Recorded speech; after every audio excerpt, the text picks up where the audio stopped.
is Sherry here for MSD Dimness AMD soap. Today I am making my second Soleseife or brine soap. If you would like to see a complete process and explanation video for Soleseife, be sure to check out my video for Jade Soleseife. I'll try to remember to link it below in the description box. This soap is a special fragrance combination that I only make for my Revilla show in October, so I'm cutting it a bit close on cure time. Today I am using NDA spearmint and patchouli essential oils, and I'm also using peppermint tea leaves. Normally for this soap I use I believe it's Bigelow's Mint Medley. I'm not sure on the company, but I know the name of the tea is called Mint Medley. It's one of my favorites to drink. I found this tea leaf at the dollar store. Thought I would try it because I was out of Mint Medley. I don't like it as much as that, so it kind of makes sense that instead of drinking it, I'll just add it to soap. So I have 2 bags of that cut open that we'll add at trays. Other than that, it's pretty much my basic recipe. I increased my coconut oil by 10%, and I'll be using still a 3-to-1 lye to water ratio, and my ratios for combining spearmint and patchouli are 4 parts of spearmint to 1 part of patchouli essential oil. That seems to give it a nice balance of both the patchouli and the mint fragrances.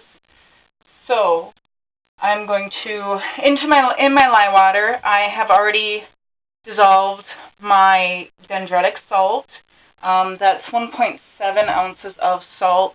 And again, go check out the Jade Soleseife video if you want an explanation for saturation and how I calculated how much salt I needed to add as well. So let's make soap.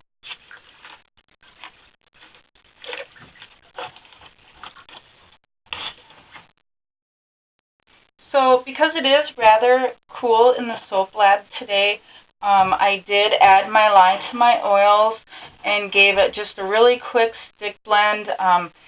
It's not emulsified yet, so it's not even at trace.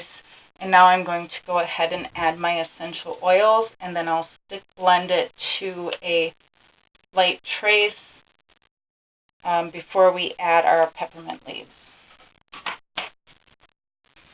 So now I have my spearmint essential oil and my dark patchouli essential oil added in, so I'm going to go ahead and stick blend this.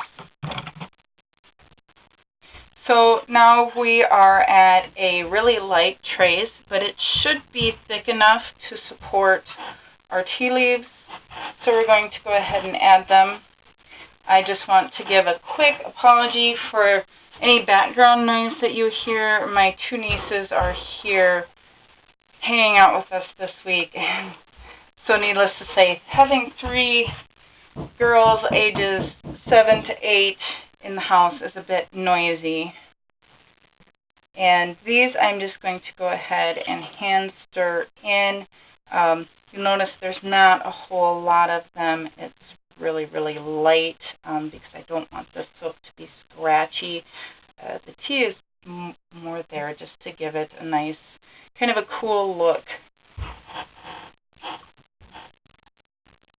So now that that's in, it looks like our batter is thickening up really nicely and really quickly. So we're going to go ahead and get this into the mold. So here we are with my mold. It is my tall and skinny mold in my little wire basket with a couple of jars here just to help keep the sides from blowing out once the soap is added. Just a little make do with what I got. You can see I still have some gold mica from the last time I used this setup. It didn't want to wipe off very good. So I can just go ahead and pour this into the mold. Now I want this to be a flat top, so I'm expecting to have a little bit of extra because usually when I make my tall and skinny, I do a textured top. This particular soap, though, I don't want that. I just want a nice flat bar. So I have, this is actually a truffle mold that I bought at a kitchen supply store. So it's going to make some nice ball toppers for cupcakes or just something fun to use in another soap. So I'm going to pour those a little bit into, and I am on my lunch break from work, so it's kind of nice to come home and make this quick batch of soap, but I'm going to spray this with some isopropyl rubbing alcohol, and I'm going to actually leave it uncovered, and by the time I get back home from work tonight, this should be ready to unmold, so we will do an unmolding and cutting video then. Stay soapy, friends.